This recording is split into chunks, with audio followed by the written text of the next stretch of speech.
We'll just roll with it. All right, we're live.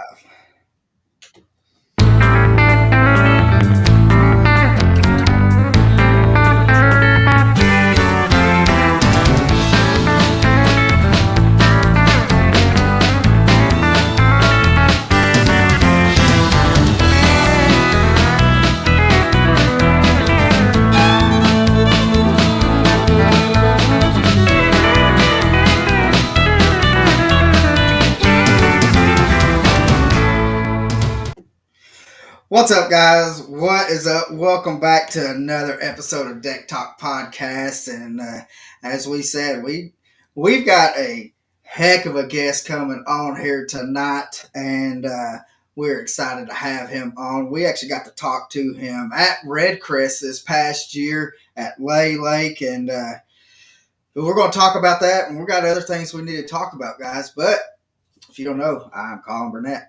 That's right, Colin. And I am Norman Lee. But first things first, we got to talk about the sponsor for tonight's episode, Joe Burns Rods. Custom rods built with one goal in mind: to build you the best rod that you have ever owned. When you buy a Joe Burns custom rod, they are built for you to match the way you fish, to fit your fishing style. Whether you're in the market for a flipping stick, a spinning rod, bait caster, cranking stick, or even crappie rods, Joe Burns has you covered from their unmatched power to the backbone to the tip action and sensitivity, with a guide system to improve your accuracy, giving you longer distance on every cast. But here's the kicker: the best part of buying a Joe Burns rod, it will be built for you to suit your fishing style, your grip, your forearm length. They are here to work with you as a fisherman to build you the ultimate fishing rod, unmatched and unwavered by any other rod that you have ever yanked back on. Join the Joe Burns Rod family by calling for more information at 423-618-9499. Let's get some Joe Burns rods laying on your deck, and make sure to ask about their patented cork graphite handle. Man, Colin, we are super excited about this guy. But anyway, we got a lot to talk about. So let's get right into introducing him, and let's give him the proper introduction that he so well deserves. Our guest tonight is a two-time tour level winner and a two-time Bassmaster Open winner with 55 top 10s, 80 top 20s, along with 5 Forest Wood Cup appearances, a 5-time Red Crest qualifier, and 4 times he rocked the Bassmaster stage at the Super Bowl of bass fishing, the Bassmaster Classic. He is just coming off a Major League Fishing Heritage Cup Team Series win on Green Lake in Neenah, Wisconsin this past September with tour compadre, friend, and travel partner Ott Defo. During the off season, he enjoys hunting, working on his cattle ranch, but most importantly, spending some quality time with the family. A Clemson graduate with a degree in engineering, one of the most proficient anglers in the history of Major League Fishing format, catch, weigh, release. The man himself, Mr. Andy Montgomery. What's up, brother? What's going on, man?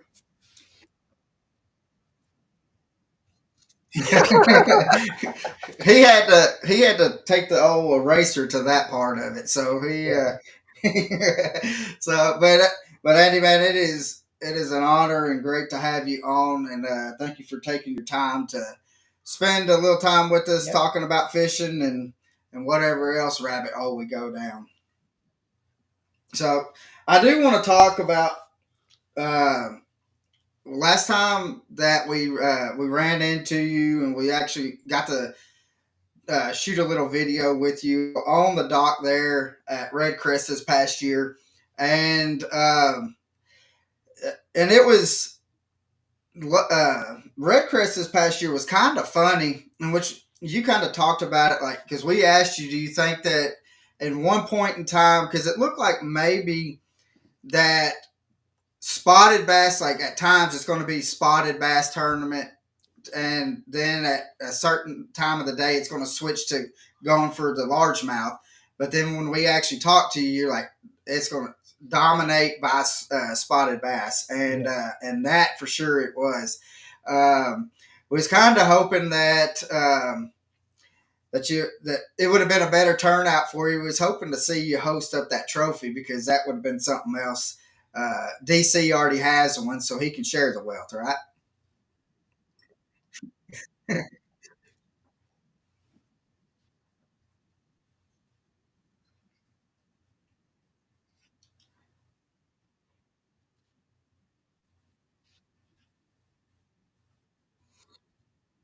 Right,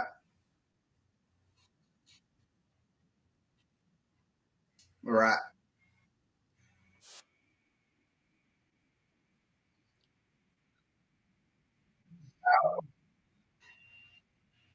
Yeah, right. right.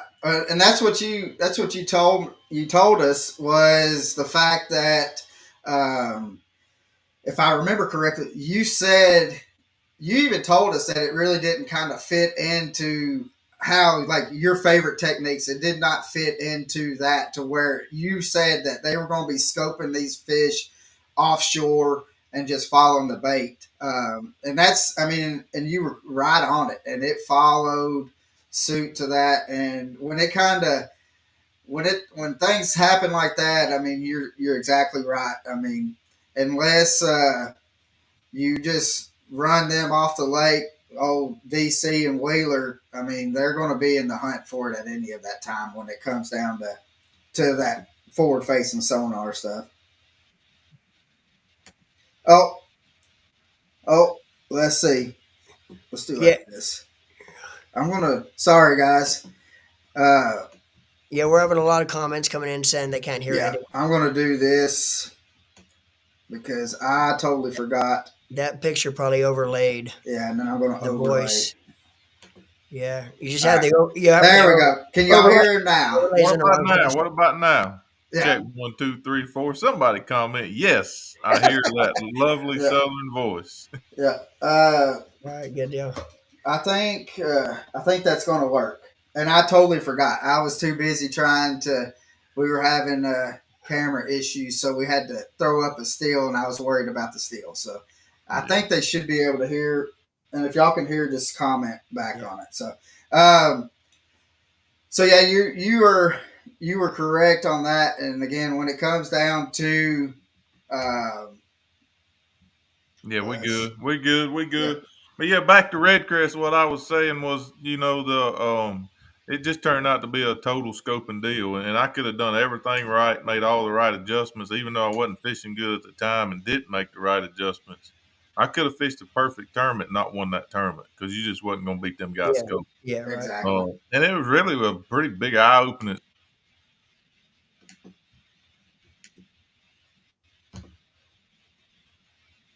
yeah,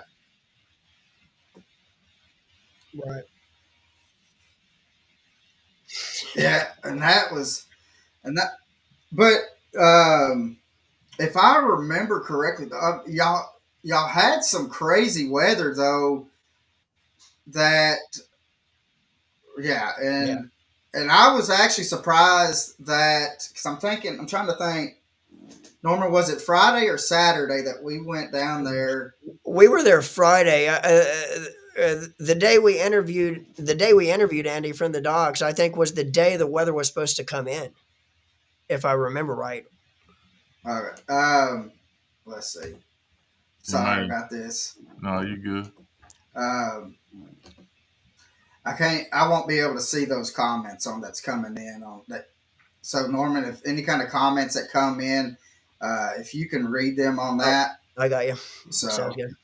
uh, because every time I click over, it takes him off of it. All right, good deal. So, so yeah, that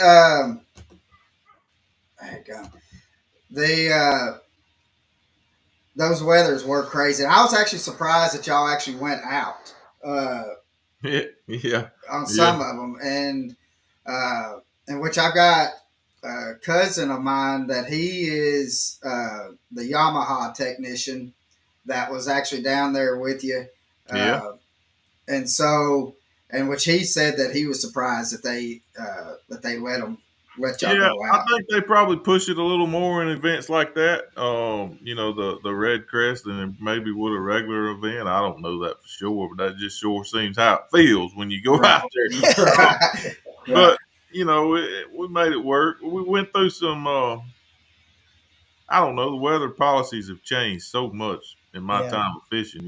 They used to say they can't cancel on a forecast, and then they do cancel on a yeah. forecast. Right. And look, if there's one job that I do not want to be a part of, it's making that decision. So I do not Yeah. envy them people at all. And I Zero. really, yeah, and I really think on a regular season event too, where you have 4 days of competition, it's easier to cancel one because you still got 3 days where where the red crest is kind of it's not the full length that you would normally have in a regular season event as well. So I agree with that. And then, you got the show going on, just a lot more going on. But yeah, they a made lot it more. work. Nobody got hurt. Thank goodness. I Yeah, did hear some stories of I hid under a boat dock. I ain't going to lie. I hid up under that joke. I was hiding, but I heard some stories of some people that fished through it. And, yeah, nobody got hurt. So I guess we survived. Yeah, yeah, that's the main thing. Now, well, speaking of red crest, and which you fished in the Forest Wood Cup, and you fished in the Classic, and you fished in the red crest. Do you like when like at that stage, that big stage, and all the major fishing programs and stuff? Do you like only being able to maybe even bring up one fish that's the big fish, or would you rather on that big stage to bring in five?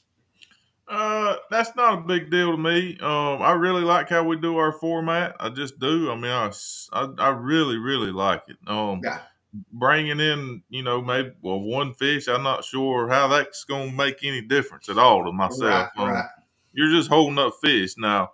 Now there probably is some little things they could do.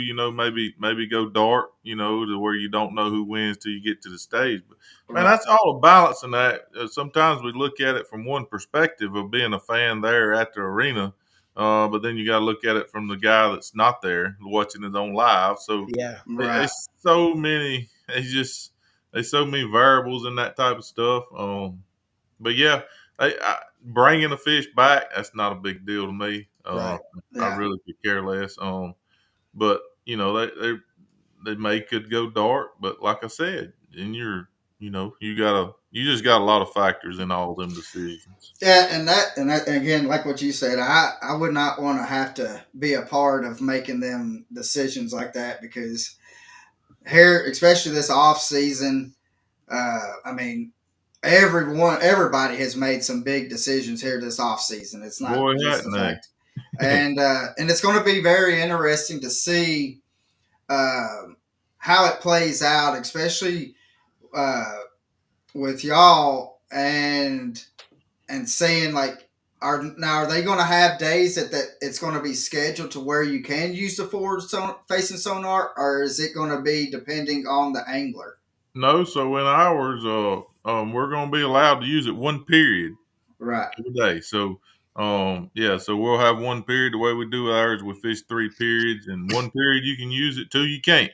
right, It's something unique to our format that we're able to do, which I think is a Yeah, good thing. I like where they landed. Obviously, I'm old school, not a big forward facing guy, but hey, that's one of them things. I can sit there and I can listen for the argument for a forward facer. Like yeah, I can listen to them, the arguments and the points for it, and I can be like, "Man, you right." And then you listen to the arguments for no forward facer. right. And you'd be like, "You're right." You're right. So Yeah, that's one of them things you can argue, and you both be right. So yeah. it just is, and that's I like where Major League Fishing landed. yeah, I And think it's going to be a better happy medium yeah, for everybody, yeah, I agree with that. and I think that it's going to level the playing field, if that's the fair way to say it. Yeah, Just, I mean, there's no doubt that Wheeler's going to go out there and he's going to catch fish. It don't matter which way you tell him to catch fish. He's going to go catch fish. that's right. And not knocking any other angler, but these guys, especially like these younger guys that are coming up, people think that they're just so focused on that forward facing sonar, which that's all they've grown up with. And then you have like guys that are like our age that we grew up beating the banks, or we grew up throwing the ledges and stuff and skipping jigs up underneath docks. We Right, that's and if you give me a lake that has some docks on it, I guarantee you I'm going to hold my own throwing up underneath some docks. right. And um, so I just think that it's going to level that playing field, and I think it's going to make it more exciting to Yeah, see. I agree. And I don't fault the guys that are really good at it. They put a lot of time in Yeah, to they be have. really good. And whether I am or I ain't, some people tell me I'm really good at skipping a jig.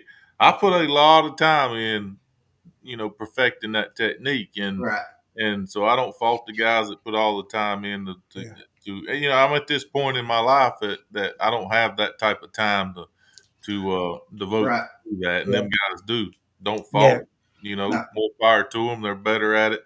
It's just the stage of life I'm Yeah. in. Obviously, me I, running trying to get to this podcast. Yeah. well, Now, and is it going to be up to each angler what period they want to use it Yeah, for facing, yeah, or yeah, and that's kind of interesting too. But yes, it's up to each angler. They gotta tell their official.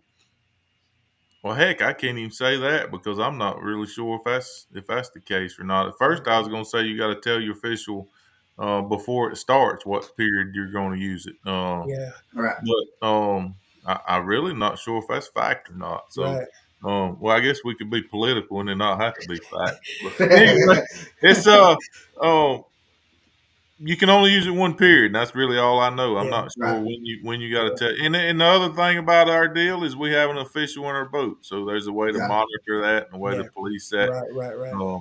I've seen all them lock boxes get posted this I've week. seen. Yeah, I Oh, was gonna say I've seen those them lock suckers, boxes. them Yeah, suckers was posting that and putting thoughts, and that way they get them clicks and get them comments, run them social numbers up. You got I to do look, what you got to do. yeah, I looked at them things. And I'm thinking, what in the world is this thing? I'm not sure if we got to use them or not because we have an official in the boat. Them Right, may be just for the tackle warehouse series, where they're going to use it one day and then one day they're not right, completely right, the whole right. day. So it's probably maybe for them. Because I'm sitting there thinking, well, heck, what does somebody else hold the key to it? And Right. you don't even or have you, yeah, or you got the MPFL that isn't going to be using it at all. yeah, they just do away with it. You just Yeah, can't put the thing on your Yeah. boat or you got to take it off or whatever. yeah, So yeah, Which I mean, John Cox, he don't care about that. I mean, he still has his in the box in the back of his truck, is what he told us. yeah, yeah. Hey, he did put it on somewhere. Where was we at? Back when he was fishing the BPT and he was out there playing with it and having fun with it. His buddy now, his best friend's gotten really good at it, Keith Carson. Oh right. yeah, Oh he was yeah, telling us that he hopped on. He said, was he on Kissimmee? And he was telling us that I can't he remember. went to a place that and he was like, and he took out Keith's boat, and he said, I went to this place where I knew that I was going to catch some fish, and he had his brother on the boat with him, and he said, I'm going to cast over here, I'm going to catch a fish, I'm going to cast over here, I'm going to catch a fish, and he scanned over there to see. And he said, I seen a fish at both places. And he said, I caught both of those fish. And he said, he looked at his brother and says, all right, I'm done with this. Let's go take this boat and put it back on the trailer. And I'm going to grab mine and let's go. Yeah, John's one of the purest guys I've ever met in this industry, and I've been knowing him, which we was all broke. But 99% of us back in the day when we came up, we was all broke. But John Yeah. was broke too. I think that's a Yeah. little different now. The kids that's actually coming in better have a little bit of backing, but Yeah, Yeah. uh, They got to somehow. And I you, don't know how. I don't know how. I mean, there's that y'all even do it. I mean, for as long as it y'all have been doing it. I mean, the sponsorship is everything. Yeah, it And it is now. It wasn't when we started. Thank the good Lord. I mean, when I came in and Brian Thrift and me right, and Brian fished team tournaments together. So we just, I mean, we paid our own way and just had to make it off livings. I mean, right, yeah, make it off tournament winnings. That's how we made it. And yeah, yeah, but anyway, things have changed in that front too. I, if you dive into to most of the guys that are professional and have been there 10, 15 years, Right. 95% of them was broke. And I mean, Yeah. they were splitting 99-cent cheeseburgers at Wendy's. You Yeah. forget getting a 99-cent cheeseburger now. It's $2.99. Yeah. And that's if you're lucky. You get one piece of bacon instead of two now. So yeah, I can remember, and John was telling us that it come down to where if he did not cash out in one of his last tournaments of the season, of I forgot, is like his first or second year, that he said that he was going to have to hang it up, uh, and he was having to scrounge around trying to find money for, Yeah.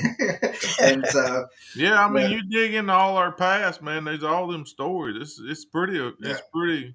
And I think maybe that may be a thing of the past. I mean, Dakota Eber didn't come from much, and he made it. So I don't. Yeah. yeah, You wouldn't want to use that as an excuse. right, Um, right, but it's pretty. We all got.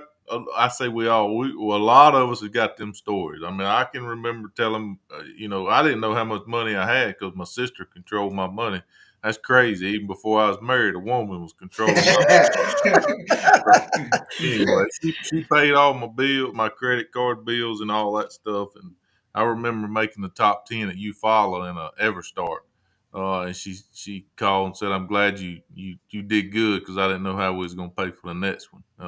oh, yeah, So and yeah, we all got them. We all got them stories. yeah. Auntie Fo's got them. I mean, it's uh, yeah, we do. And you look back on it and you're super grateful for that's how it worked out. Right, Yeah. and I think, and you kind of hit the nail on the head, because we've had some like older anglers and stuff like that, on here, and they talked about what it took for them to get to where they were at, and everybody, like all of them, seem like they're very thankful, and they're surprised, like I'm making a living off of fishing. Yeah, And to where I think, and not knocking the younger kids and stuff like that, but um, they haven't really had to pay their dues, I guess, like to that, and to be thankful. Yeah, they're thankful that they're being able to fish and do what they love, but I think the older generation and stuff of the fishermen, that they they really appreciate, because they had to grind through scrounging around for $1 hamburger, Yeah. yeah, and everybody that we've talked to that has been in that older generation of anglers that's paid their dues. You can tell that, I mean, they're very thankful and grateful that they were able to do it, because there was times that they didn't think that it was going to happen. yeah, And, yeah. So, and I mean, that's super true now, but I don't want to short the young anglers too, because right, right, even though we had to grind through financially, and some of them may not have to grind through financially as much, they do got the ones that's going to make it. yeah, They got to grind with their time. that's it. yeah. And that's gonna make them appreciate it too. Yeah. So grinding with your time, and it's like my nephew, he's just eat up with hunt. My daughter is too, but she's only 10. My nephew's just eat up with it, and he's in a better situation just because he's my nephew. That now, even though I don't tell him how to catch fish a lot, very very rarely, I want him to learn on his own. Right. I mean, he is fishing with loose rods and reels that are nice. Yeah. And I started my professional career with 7 rods and reels. That's all I own. 7 rods and reels. It took me 7 Christmases and birthdays to get them. So I know he's not the financial side of it. Right. He's got a little better, but if he wants to make it, he's gonna have to show me that he wants to grind with his time. Yeah. Yeah. Now, And that's all. It's all about time. You got to Yeah. grind with that time. have you been able to fish any dog fights during the off season with your nephew? Oh no, well we did fish one and kicked my butt, so we ain't gonna talk about that. But which when you're in a team, and I've preached that to him, team. When you're a team, you're a true team. It don't, Yeah. Yeah, and I think that's the reason me and Ott excelled so much because, it's you as Ott says, you got to be selfless. You got yeah, to be extremely exactly. Yeah. selfless in a team tournament. But he did kick my butt in the team tournament, which I was happy he did. Yeah. Uh, We got a question, and it says, and it's off the subject of fishing. Yeah. Uh, it said it's from Lanham's Farms, and it says, "Why Hereford cattle?" Because I grew up with Hereford cattle. Oh, Hereford. Sorry, Hereford, sorry. yeah, yeah. I grew up with Hereford cattle, and I just, man, I got a soft spot in my heart for Hereford cattle. I can tell you this, and the way he asked that question, I'd probably guess that he's a Black Angus guy. But if you knock the hide off of them and lay the steak in front of him, you ain't gonna tell no different. The greatest marketing scheme in the history of marketing is the certified Angus beef. It was just a tremendous marketing scheme. I love Hereford cattle. I love the way they look. Oh, and I mean, I don't know. I just like them. I like the docility of them. And I guess I was kind of born into it.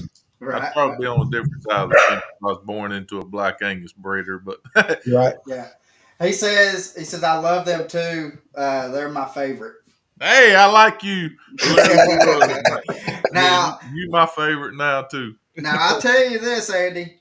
Um, they have the Lanhams has a boy that is a senior now fishing out of Mount Juliet, Tennessee. Yeah. That he may be 5'1", but that stick that he swings a heavy stick. That I mean, he brings in some. He actually won as a sophomore, I think, and correct me if I'm wrong, guys. That he won the Tennessee State Championship as a sophomore, Yeah, Yeah. and so It's pretty crazy how big, how it's exploded. High school and college oh, fishing. I'm telling you, My daughters, well, I say my daughters. I got one daughter and a niece, but they both like mine. I mean, they're right? fishing now, so I've captained them. It's just exploded. I hear these stories about this guy's coming because he's that good, and Yeah, they're everywhere now. They're they everywhere. are. yeah, Every state's got multiple kids that can flat out fish. Like Yeah, where my nephew is at this point, and I mean, he mechanically casting and all that. I mean, he's 14 years old, and he's just light years ahead of where I was at 14 years old.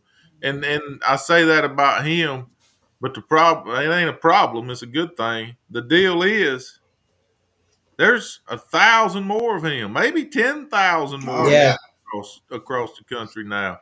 yeah, Where back in the day when I came up, maybe they was only what, maybe 100 or 200 kids nationwide exactly. that could really fish. yeah. Right now,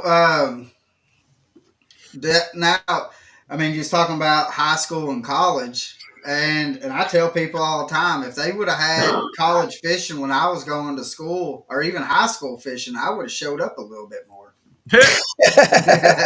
Yeah, I'm kind of glad they didn't because I played a lot of sports, Yeah, and that was a big part, and it's probably a big part of why I made it. The discipline that taught me. I played from Right. pretty old school coaches, and that demanded extreme discipline, and I'm thankful for that. So yeah, right. part of me says, man, I wish I had this when I came through, and then part of me is like, no, no, I'm good. I like Yeah. the way I grew up. now, now, did you play any sports when you went to Clemson? No, no, I wasn't good enough to play D1. I was good enough to play D2, but Right. I just had no desire to do it. I was done. I'd played sports my whole life, and I just wanted to fish, man. That's what I wanted to do. It's Yeah. we was pretty good my senior year of baseball, and we lost. I think maybe in the upper state, whatever we lost, and there was about seven of us that played all the way up through little league and won a lot of games, and the field was down in a hole, kind of our home field, and I was setting up on the hill, and all my buddies down there hugging and crying, and all that stuff. And I remember Mama walking over. She said, "You don't want to go down there with your friends?" I said, "Mama, them boys don't know how many fish they are to catch. So, Yeah. yeah. So I'd give anything to go back and play one more game now. But at that Oh, point in my life, I was ready Yeah. to fish. I wasn't ready to play college sports. yeah. Right. Yeah, I played high school baseball and I pitched and caught and I tell you, after 14 years of catching, Yeah, um, it's I brutal. don't know. I would love to be able to get behind the plate, like what you said, just do it for one more day. But I'm afraid of what that next day is going to entail because I know I'd be sore. You probably won't be able to get out of the crouch I position would anymore. not. I would not. So Yeah, uh, yeah, I know what you mean. now, how? Another question was, how do you adjust your bait caster when you are skipping up underneath the dock? Yeah, that's a loaded question there. I wish I could just lay you on one. On, I mean, every reel's different. Yeah, I ain't gonna say every situation's different, but every reel is different. And even with my skipping reels, the loose skipping reel, it has a skipping zone on it, so you can right, put it in that zone. Yeah. It's just no hard finite way to do that. I do like doing my fine adjustments with the lefts. I call it the left side. If you got a right-handed reel, it's the Right. dial. Got the numbers on it, and then the little knob that you actually turn. I try to get it kind of set the way I want it, and then I do most of my adjustments with the left side of the reel. But right, even me, using them loose skipping reels, I one may be set on 9, and I pick another one up, and it's set on 7, and then another right, one may be set on 6. It's every reel's different, and a lot of that depends on where you got that knob on the right side set at, because Right. right. it don't have numbers on it, so No, you're just kind of guessing on that deal, yeah, which affects what the one on the left. So I wish I could say put it on 7 and go to work, but it's not that easy though. it's not that. It really Yeah. ain't. So, how? I mean, because you kind of talked about it earlier. That I mean, that's kind of what you grew up with. I mean, is just going around and doing all that. Now, I want to know, and who is the better skipper? Because Ott likes to do some skipping, He's pretty dang good. and Um, so I just want to know. I mean, we can. Ott was supposed to be on here tonight, but I think his youngin had a basketball game or something, so he couldn't make it. So we're going to grab him on another episode. yeah, But no, he can flat out get the job done. yeah, I wouldn't say one's better than the other because but Ott can flat out get it done. right. He can flat out get it done. Yeah. I don't We think he was that good at it. He started hanging around with me, so I'm gonna say I rubbed off on it. and All I he all he knew how to do was throw a daggum little plug, as y'all say. He threw that plug on a spinning rod. I don't remember the last time I seen him throw a plug on a spinning rod. Now he's oh up yeah. here swimming a jig under dock and Yeah. vibrating jigs. Oh yeah, and uh and I like that camaraderie and stuff uh that you and Ott and Edwin has. Those are the funniest videos when I'm watching them and just seeing y'all kind of just have fun with each other and just going out fishing. Um, and then watching like whoever, I think Edwin was probably the worst about it. And you can correct me if I'm wrong, Andy. But if you and Ott were up front, Edwin's throwing from the back of the boat across both of y'all's lines. And I mean, I don't know what the purpose of him trying to do that besides he's just trying to mess with y'all. Yeah, well, you've never met a more competitive person in your life than Edwin Evers. The only person more competitive than Edwin Evers is Tuesday Evers, which is his Oh, wife. yeah. But yeah, it's a good little deal. Me and Ott's been we started rooming together. As soon as we both made the elites together, I guess 2010. Right. So yeah, we spent a whole lot of time together, probably about as much as we have with our wives. But That's what I was about to say. You probably spend more time with him than you do with yeah, your wife. Yeah, never So never had a single argument. We just get along so good. It just. I mean, it just flows, and I'm super appreciative of him and the thing. And we've taught each other a lot, and he'll tell you that too. We've taught each yeah, other a lot, both on the water and off the water. And Right. you just kind of feed off somebody like that, and then Yeah. watch how they handle situations, and it just works out, man. It's been probably the single biggest blessing of my career is how we became buddies and right.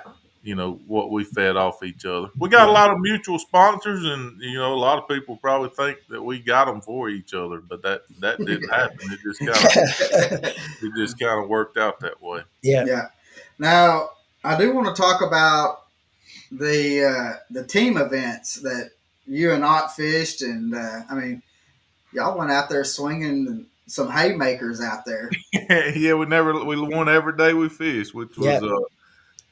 I don't know that you can do it any better than that. The Yeah, last day, the Joneses about ran us down. Um, and it's I'd fished that lake maybe 2 hours, the right. championship lake, and just kind of rode around. And I never fished this dock, but this one dock was just set up perfect. And I remember that morning telling Art like that's probably the best dock on the lake right there. Right. And we had it in our mind like we was going down there. We was going down there to fish that stretch, and then we got up by about 15 pounds or so. Right. And Ott said we don't need to go now because all we can play defense and win. And I'm like, yeah, you're right. Well, Junior and them, that's the stretch they went on and dang near rode us down on that swing. Yeah, they caught like 8 off that one dock. It's pretty amazing. So, but Yeah. yeah, it was just a tremendous week. One of the best weeks of my career fishing professionally, by far. We fished so good together. Flipped back and forth who was running the front, depending on who was hot, and it was a very selfless week, as I Right. said. Right. Yeah. Selfless. That's how you make a good team. It's Yeah, self. and that's what just you're exactly right. I mean that when you got two people that mesh together real well and communicate and does not mind the other one taking the light Yeah. is when the team really shines. And Yeah, so it does, and on that you can see who's catching the fish. So there's cameras everywhere. But I go right, back to my team tournament days at home growing up here, and we had a lot of success. I fished a lot with Brian Thrift, fished with my dad, and I fished with Louis Hull, who started shooter lures and right. some form of us combination fish. But one thing about it, when we came back to the weigh-in, nobody knew who caught them fish. Nobody. We didn't go Yeah, around saying I caught 3, I caught 2, I caught all 5. yeah. Just nobody knew. It was a selfless situation. Yeah. Man, a lot of people ask like, "How in the world did you and Brian fish together?" We didn't care how they got in there that Right. box. We As did long as not it got care. in there. We And that, didn't care. Long yeah. as they got in that box. And that's the one thing I was most interested to see coming up with the team series this past year is, how a lot of the anglers will mesh because, some of the anglers fish against each other their whole career, but haven't spent time on the boat with each other. And of course, with you and Ott, it's different because, you guys are close friends off the water as well. So we're pretty sure that you guys had fished together before, maybe in even some team events. But, there is quite a few camera moments with some of the different They and were. not to mention any names, but they actually made the top championship four also that didn't mesh too well, totally two different fishing styles, and we've Yeah. seen a couple button heads, but yeah, that was something crazy that I was most looking forward to seeing is how you guys would mesh together, especially the guys that just haven't even fished together before. Like you said, it's all about team. You have to be selfless and put all your egos aside. Yeah, you And gotta put your yeah, ego, and even if you got two really selfless people, then you still got to mesh together. 'Cause, yeah, Right. me and Art fish a lot alike, like a lot alike. We end up in the same places a lot on tournament days, and it's just because we've just run together so long. right, right, Just right. what it is. Yeah. Now, how do you like the team events, No, yeah, or I mean, as over like yes. the I'm interrupting you, but yes to everything you were about to ask. right? Okay. Well, I was gonna say something like the for the heavy hitters and stuff like that. I Yes, mean, because you've done pretty well on them heavy hitters, yeah. and Yes, yes, yes, yes, yes, and yes. The team event at that level is the best thing I've ever been a part of in fishing. right, Other than the original, and it says on the website, and I didn't write that, so I don't know who did. Like one of the most proficient anglers in the history of. Well, that was mainly back in when we did no practice. You right, know, yeah, on lakes that we'd never seen. They didn't go right, to lakes we'd been to. These is places we'd never seen. And it's 15 minutes and get it on. And I really excelled in that format. Um, Right. so that format there, which is how I grew up because I was always working full time and I basically just showed up on tournament morning here and had to go fishing. And this right, team style event, which is based off of that format, that's it's just I just love it, man. I Right. just yeah. love back. Man, I just love backing my boat in the water and knowing that nobody's got an advantage over me. It just Yeah. does something Right. for me mentally, and it puts me in the right place. And yeah, I've just had a lot of success doing that. So do you like it better with just like how it is now with the two, or do you like it when there was four of y'all, or was it, or it It may have was been three of us. three, No, it's three, yeah, it's way better this way. yeah, Way better. right, You hear them say, "I got one," and then everybody said, "What is it? What is it? What is it?" You can't see. It's just the raw emotions you feed off each other. You know what's happening instantly. You know if the guy lost a fish, how big it was. You just feed off instantly your partner's emotions and your right, emotions. You share Right. them emotions. You got that earpiece in, you don't know what's going hmm on. Hey, yeah, listen. Hey, I fished with James Watson. James Watson was on my team, and I was a captain, and I picked James. I like James now a lot. He's fun to be around. But you get one of them earpieces in your ear with you really don't know what's going on the other end of that deck. You have no clue. So instead of worrying about trying to catch fish, I was pretty much confused, and I wouldn't say confused. I was intrigued. I was intrigued at what yeah. the heck Watson's got going on in that boat. It Yeah. all didn't make the camera at airtime. Obviously, it couldn't. But we're No. talking about animals up on the bank and everything else. I'm thinking, what in the world's going on in this boat? And then to come to find out, he was talking to himself for an hour and a half. Or he was talking to that squirrel up on the bank. Right. You Right. didn't know who he's talking to, you or somebody else. But yeah, it's two people in the same boat is Yeah. Yeah. definitely the way to go. Yeah, and I totally agree. I do like watching because it still comes on like the outdoor channel, the older way with the three and the Yeah, earpieces, and I do think that was pretty cool because you're able to, being in separate boats, that you're able to, when it's working right, you're able to say, I caught throwing a chatterbait off of sparse grass, or you're able to communicate with that. yeah, Um, so I thought that is very, very interesting. yeah. Uh, I agree. but I have seen it to where, just like what you're saying, that just a lot of people are just kind of just talking, and it kind of confuses. I mean, it confused me just watching it, let alone having it in your ear, listening to That's it. right. Yeah, And but I do want to say, and this is just my opinion, and we all know what opinions are, and but I think if somebody was to say, who do I think is probably one of the, or if I had to pick two people, the most underrated people in um, the Bass Pro Tour, I would say that you and Stephen Browning, because Stephen Browning, when it good comes to stuff. it, that I don't know what it is. He flips another switch and he finds some fish. Yeah, Uh, Stevens elite yeah. mentally, elite mentally. I look up to him so much on how he carries himself, his attitude. Um, man, I just look up to him so man. I don't think he's fishing this year. He's wanting to fish with his son, I think. Uh, But man, that dude, he's just elite mentally, and he had a lot of success in Major League Fishing. That's for sure. yeah.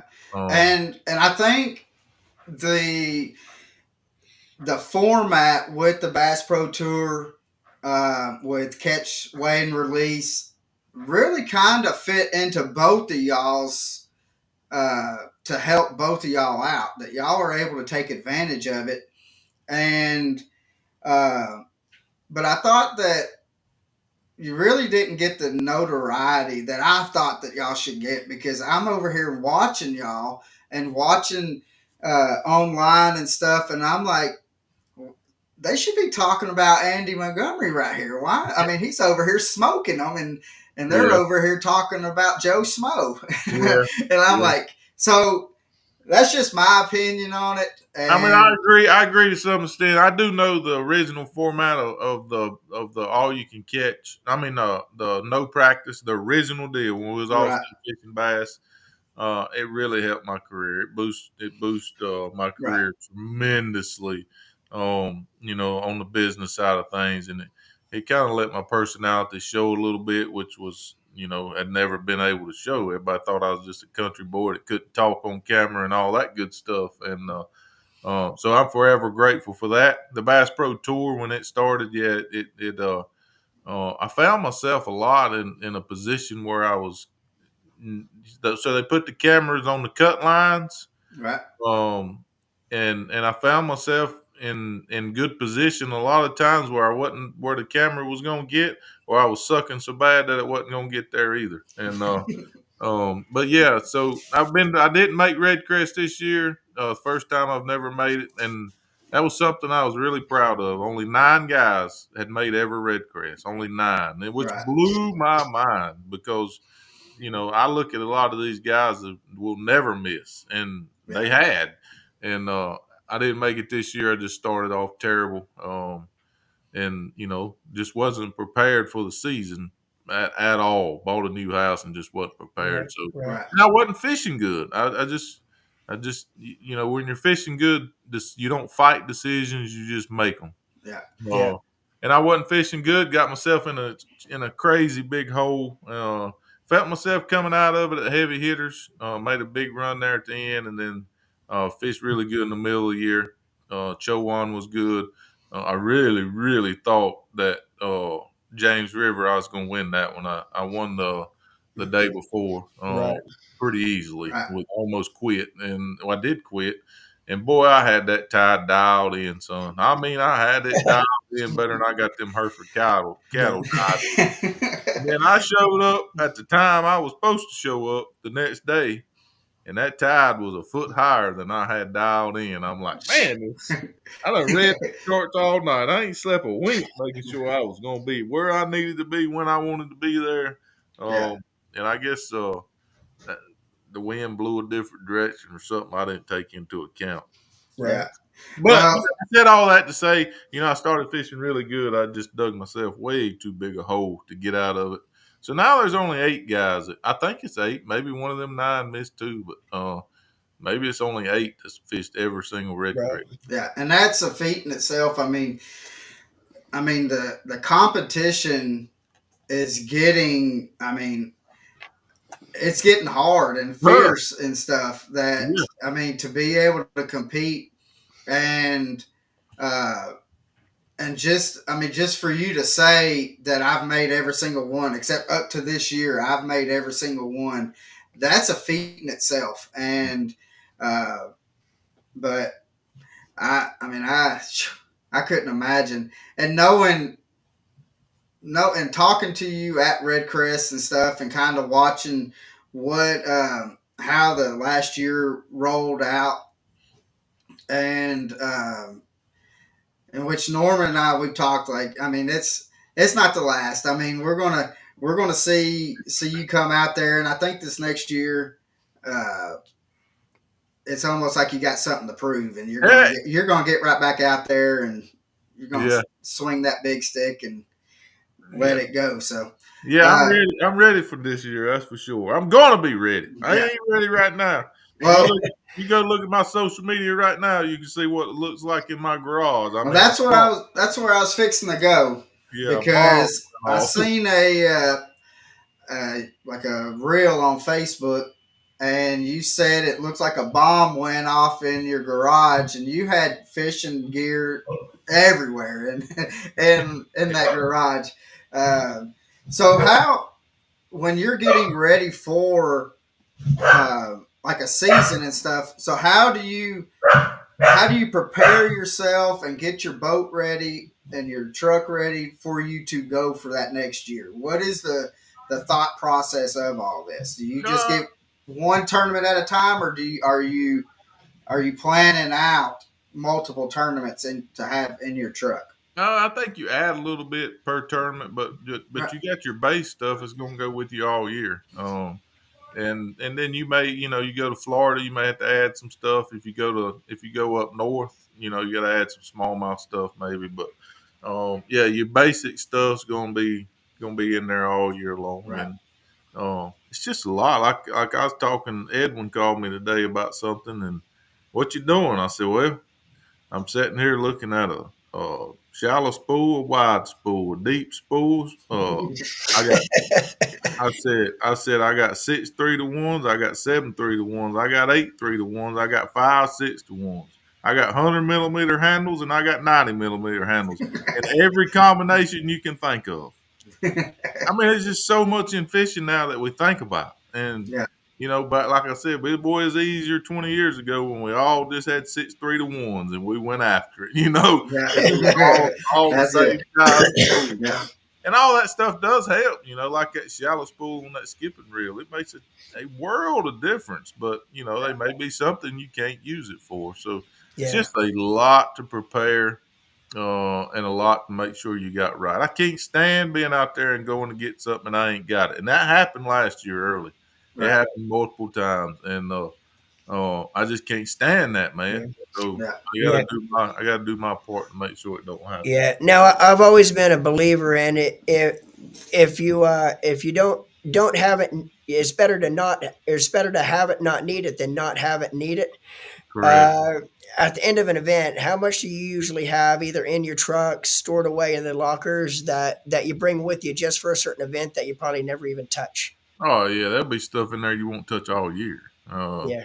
And it always seems like you get hot with one bait and you kind of ride it lake to lake to Right. lake to lake to Right. lake, Yeah. and um, so yeah, there'll be stuff you don't use, but if you don't, like you said, just go ahead and say, well, I ain't gonna use that. Get out there, you'll be looking for it. Yeah. That's it. Yeah. Now I will tell you a story that we actually had Justin Hamner on, and he told us this story, and also Todd Walters, and which, guys, if you don't know, that's Patrick Walters' dad, um, had verified this story for us.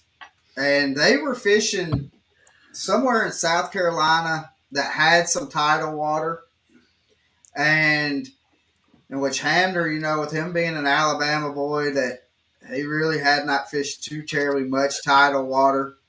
And he said at practice, he says, man, I found this school. And he was telling everybody, and he was calling home, he says, I've got this tournament won.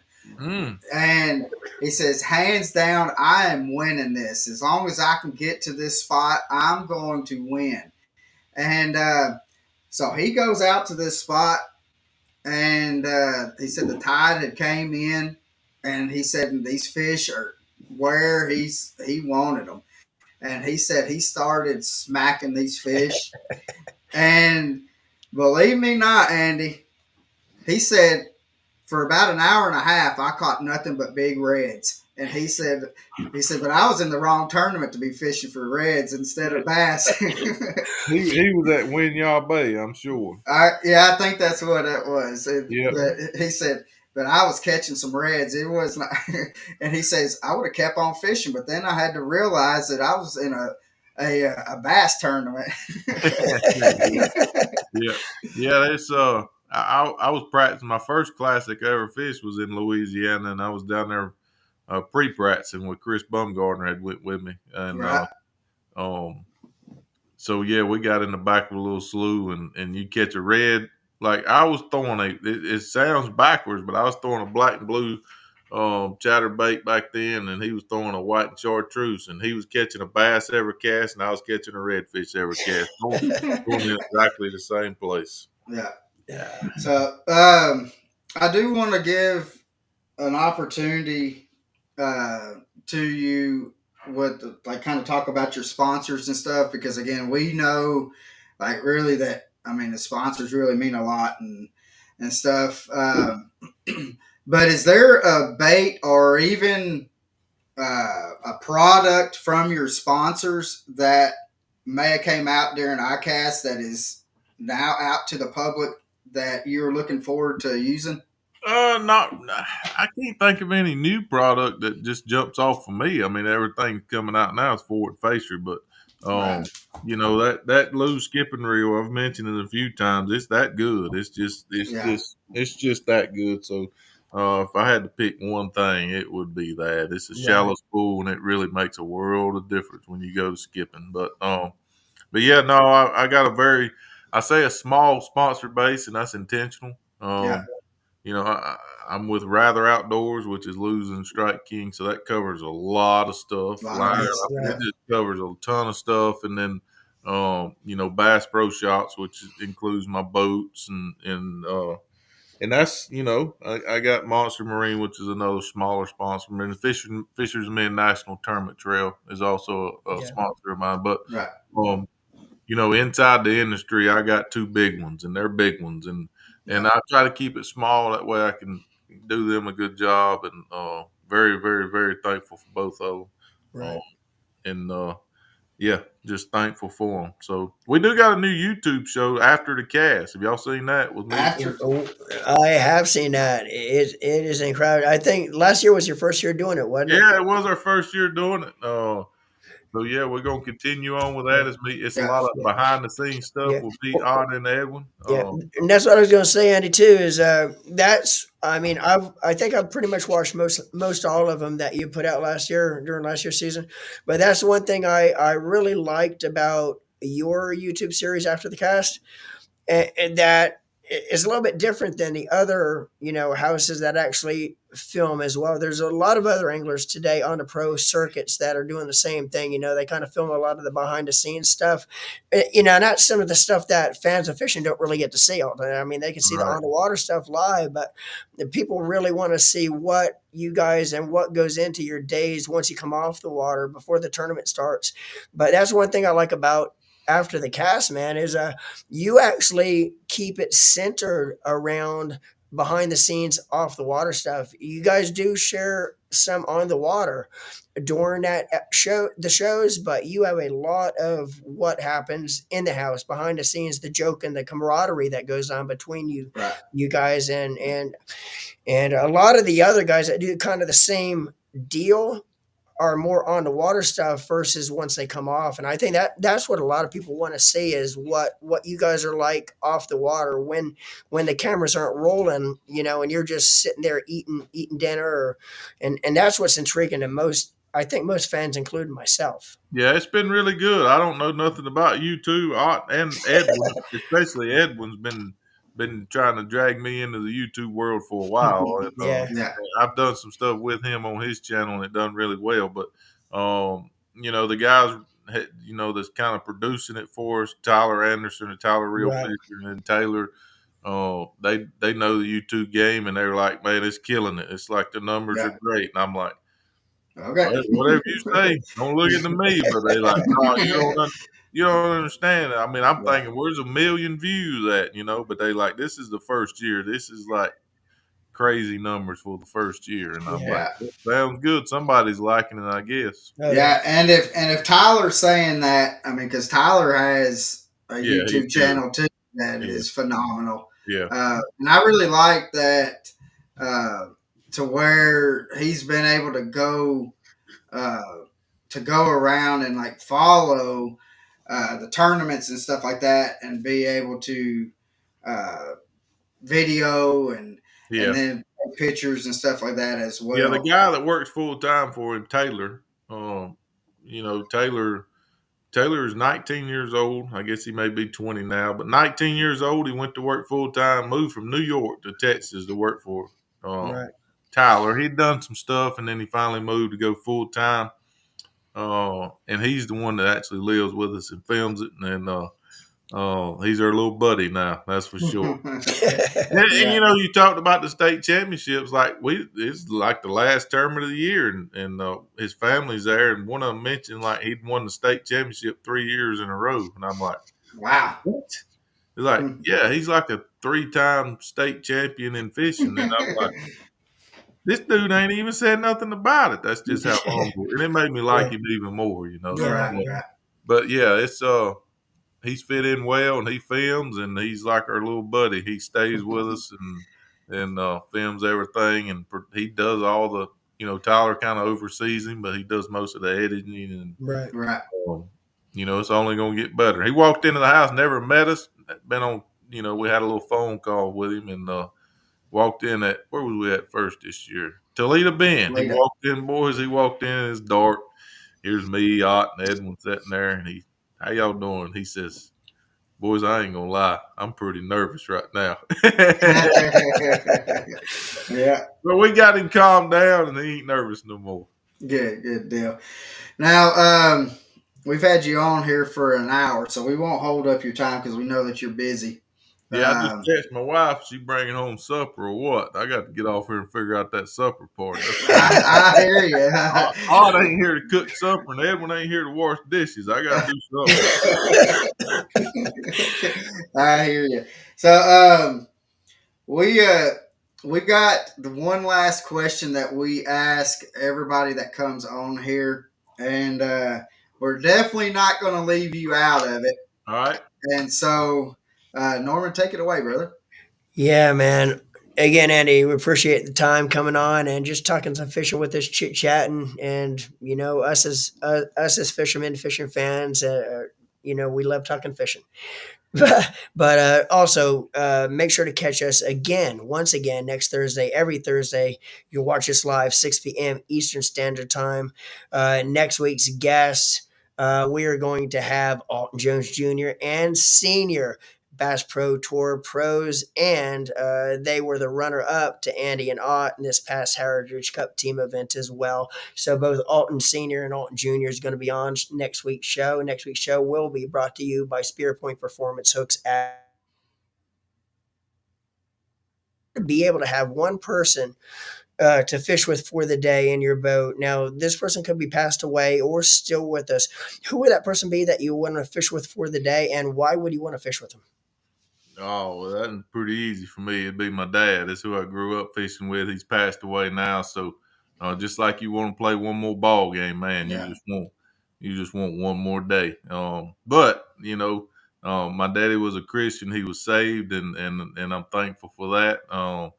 But yeah, that's really simple. It wouldn't be nobody famous. It wouldn't. It'd be my dad, hands down. That's Right. awesome, man. And we've asked that. I think we're hitting right at 100 episodes, maybe a little more, and I'd say 95% of Yeah. the episodes and the anglers that we've asked, they have either said their dad or their grandfather, Yeah. Yeah. and just for that reason. Yeah, and I'll back that up. You said one. I mean, my granddaddy died when I was 13, but I remember growing up fishing. You know, when we'd Yeah. go fishing, you know, me and dad and him. Hey, he Yeah. used the push button, and that may be where I got so good at casting. I'm just telling you now, he was deadly. He put that 6-inch lizard beside every dock post on Lake Wiley with a push button. It was Yeah. amazing. It was Yeah. absolutely amazing. Now, when he got a bite, he'd push that button and feed it to him. You know what I mean? The old school feed 'em line. Yeah. Right. So yeah, daddy or I, yeah. Now that you mentioned that, if I just had to pick one, just one, uh, I would want to be, in my prime of low 20s, and then have my grandpa to come back to fish one. Because me and Daddy we won a lot of tournaments together, Right. got to experience that. So yeah. If I had to pick one, it'd be for my daddy's dad, my grandpa, to be able to come back when it was I was in my prime local Yeah. and fish a local tournament with me. That's awesome. Right. That is awesome. Well, and another thing though, Andy, is one of these days you're gonna be able to go wet a line with them one of these days. So I That's mean, right. That's right. Yeah. so Yeah. because the good Lord has blessed us and been able to and blessed you and your family, and one of these days you will see him again, brother. That's exactly right. So, but guys, make sure you go, and we're going to put all of Andy's social media links and stuff on the description, and we're going to put the Aftercast link on there as well. So go check that out. Hit that follow, hit that subscribe button, and send him a message saying that you've seen him here. Because right now we've got 1,300 people watching.